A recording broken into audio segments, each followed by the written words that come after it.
बड़े बंगले की बहुरानी की पहली छठ पूजा। अनामिका की नई नई शादी हुई थी।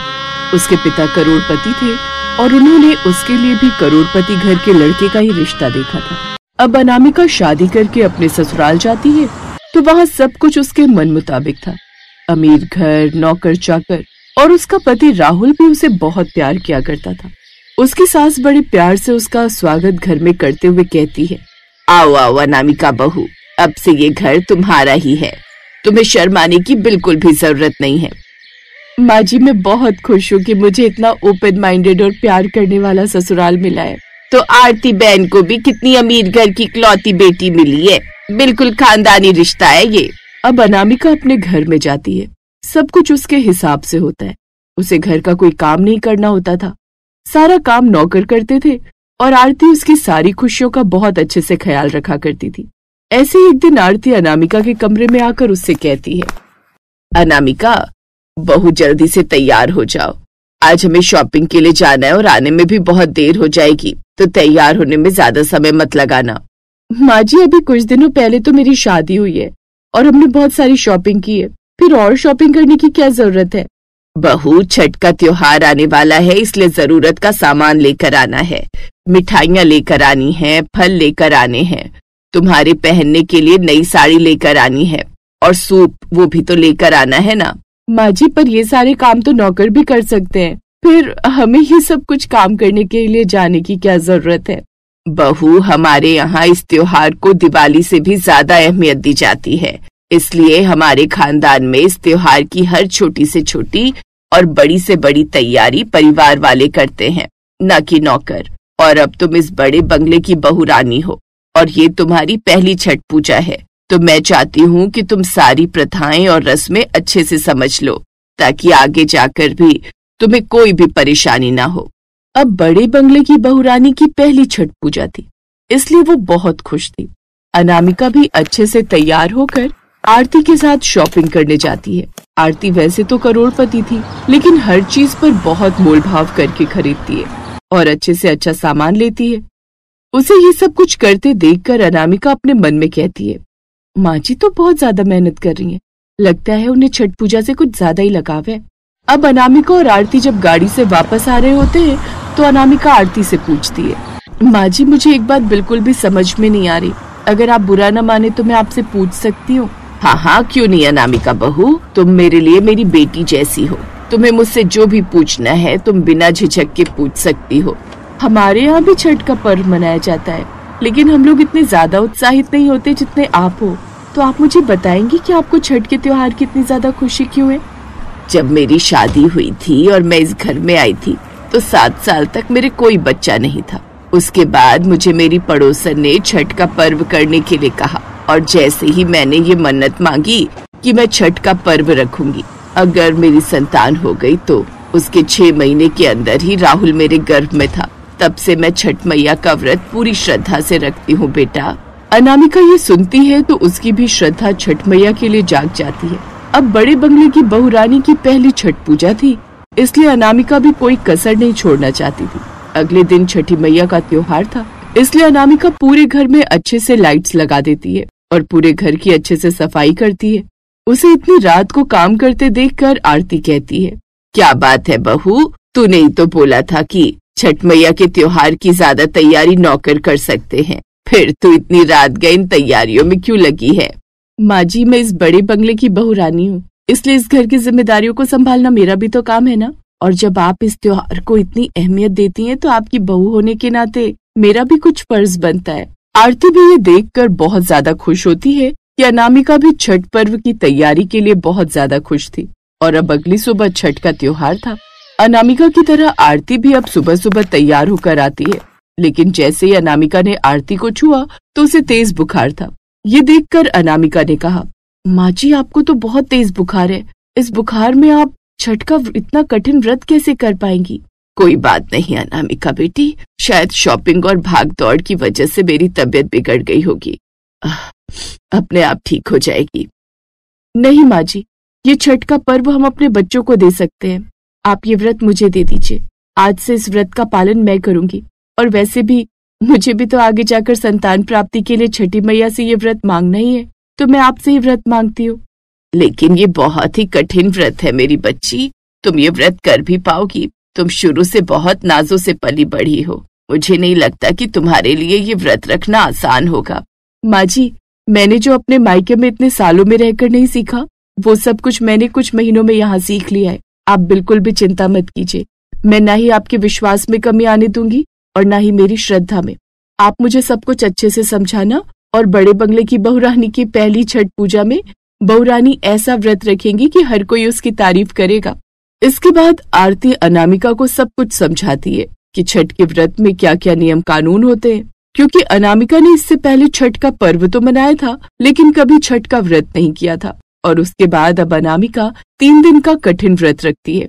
ऐसे ही व्रत पूरा होता है तो अनामिका सूर्यास्त के समय अर्घ्य देती है और सूप लेकर खड़ी होती है और कहती है, हे छठी मैया, हमेशा मेरे परिवार वालों पर अपनी कृपा बनाए रखना, हमें किसी भी चीज की कोई कमी मत होने देना, अपना आशीर्वाद हम पर बनाए रखना और मेरे परिवार वालों की सेहत का ध्यान रखना। छठी मैया की जय हो। और तभी आरती अनामिका के पास आई और कहने लगी, आज तूने दिखा दिया मेरी बच्ची कि तू एक सच्ची छठ मैया की भक्त है। मुझे तुझ पर बहुत गर्व है और तेरे माता पिता को भी तुझ पर उतना ही गर्व होगा। चल अब घर चलते हैं। अब आरती अनामिका को लेकर घर आ जाती है, जिसके बाद अब अनामिका कुछ महीनों के बाद गर्भवती हो जाती है और एक प्यारी सी लड़की को जन्म देती है, जिसका नाम वो कंचन रखते हैं। अब अनामिका को सारी छठ पर्व की तैयारी अच्छे से पता थी और अब से हर साल अनामिका छठ पर्व व्रत रखा करती। ऐसे ही 10 साल बीत जाते हैं और कंचन एक दिन अपनी माँ अनामिका से सवाल करती है, माँ, मुझे भी छठ मैया का व्रत रखना है, मैं छठ मैया का व्रत कब रख सकती हूँ? अभी तुम बहुत छोटी हो, एक दिन आएगा जब तुम भी किसी बड़े बंगले की बहू बनकर जाओगी और उसके बाद उस परिवार की सुख शांति और समृद्धि के लिए तुम भी व्रत रखोगी। लेकिन अभी उसमें बहुत समय है, तब तक तुम हम लोगों को व्रत करते हुए देखो और इस व्रत की महत्वपूर्ण बातों को दिल से समझो मेरी बच्ची। कंचन भी ये सुनकर मुस्कुराने लगती है और इस तरह बड़े बंगले की बहुरानी की पहली छठ पूजा बहुत अच्छे से संपन्न होती है और उसके बाद यही रिवाज उनके घर में हमेशा से चला आता है।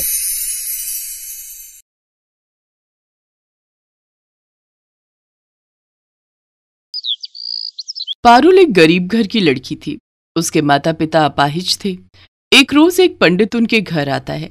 आपकी बेटी उस बड़े घर में बहुत खुश रहेगी। मैं तो कहता हूँ झट से शादी के लिए हाँ कर दो। अब ठीक है पंडित जी, लेकिन हम बहुत गरीब हैं, हम दहेज नहीं दे पाएंगे। उसकी चिंता तुम मत करो, उन्हें तो बस सुंदर लड़की चाहिए। इस तरह गरीब घर की लड़की ब्याह कर बड़े घर में आ जाती है। उसके ससुराल में पारुल की जेठानी थी जो बहुत अमीर घर की थी, इसलिए उसकी सास भी अपनी बड़ी बहू की ही बात सुनती थी और गरीब पारुल से सारे घर का काम नौकरानियों की तरह करवाती थी। पारुल का पति दूसरे शहर में नौकरी करता था, इसलिए उसे इस बारे में कुछ पता नहीं था। वो वहां से जो भी पैसे भेजता उसे पारुल की सास कमला और उसकी जेठानी निधि अपने पास ही रख लेती। ऐसे ही समय बीता। कुछ समय बाद पारुल ने एक बेटी को जन्म दिया, जबकि निधि का एक लड़का हुआ। पारुल की बेटी जब 6 साल की हुई तो दोनों सास बहू उससे भी घर का काम लेने लगी। जल्दी जल्दी हाथ चला। ये कैसे हाथ चला रही है? खाने को तो तुझे ढेर सारा चाहिए और काम तुझसे होता नहीं, बिल्कुल अपनी माँ पर गई है। ताई जी, कब से आपके पांव दबा रही हूँ, अब मेरे हाथ भी दुखने लगे हैं। मुझसे जुबान लड़ाई की है? अभी तुझे बताती हूँ। ये कहकर निधि उसकी खूब पिटाई करती है। भाभी, भाभी वो अभी बच्ची है, उसे मत मारिए। आपको जो भी काम करवाना है मुझसे करवा लीजिए। अमीर जेठानी इसी तरह अपनी देवरानी और उसकी बेटी पर अत्याचार करती थी। एक रोज पारुल अपनी जेठानी की साड़ी प्रेस कर रही होती है, जो कि उससे जल जाती है। ये देख निधि बहुत गुस्सा होती है। मेरी नई साड़ी चलाती, पता है पूरे 25,000 की साड़ी लाई थी मैं छठ पूजा पर पहनने के लिए। निकल जा तू अभी के अभी मेरे घर से और अपनी इस मनहूस बेटी को भी ले जा। इसके बाद पारुल अपनी बेटी को लेकर सड़क पर इधर से उधर भटकने लगती है। कुछ दूर चलने पर उसे जंगल में एक झोपड़ी दिखती है, जिसमें वो अपनी बेटी के साथ रहने लगती है। उसी जंगल में बांस के पेड़ थे, साथ ही वहां एक खेत था जिसमें गन्ने लगे हुए थे।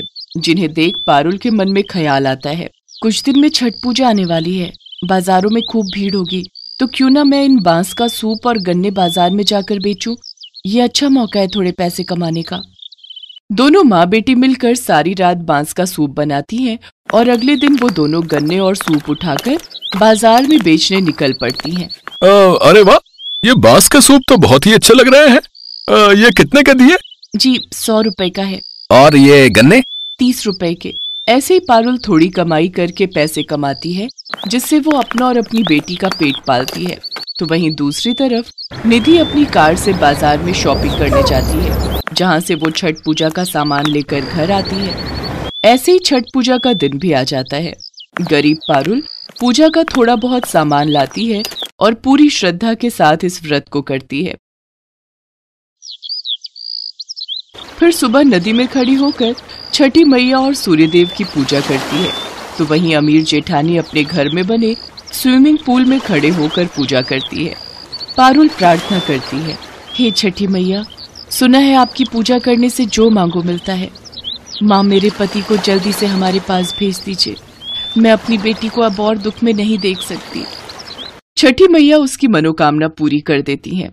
अगले दिन पारुल का पति उमेश शहर से वापस लौट आता है।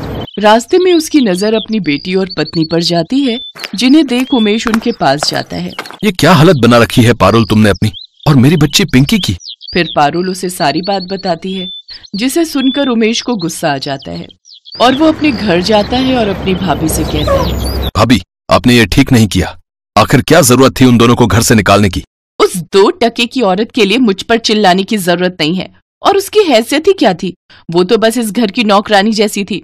और भूलो मत, तुम्हारे पिताजी ने ये घर गिरवी रखा था तो मेरे पापा ने ही उसे छुड़वाया था, इसलिए ये घर मेरा है, समझे? ठीक है, फिर आपको ये घर और ये प्रॉपर्टी मुबारक हो। जब मेरी पत्नी और बेटी ही इस घर में नहीं रहेगी तो मैं भी यहाँ पर नहीं रहूंगा।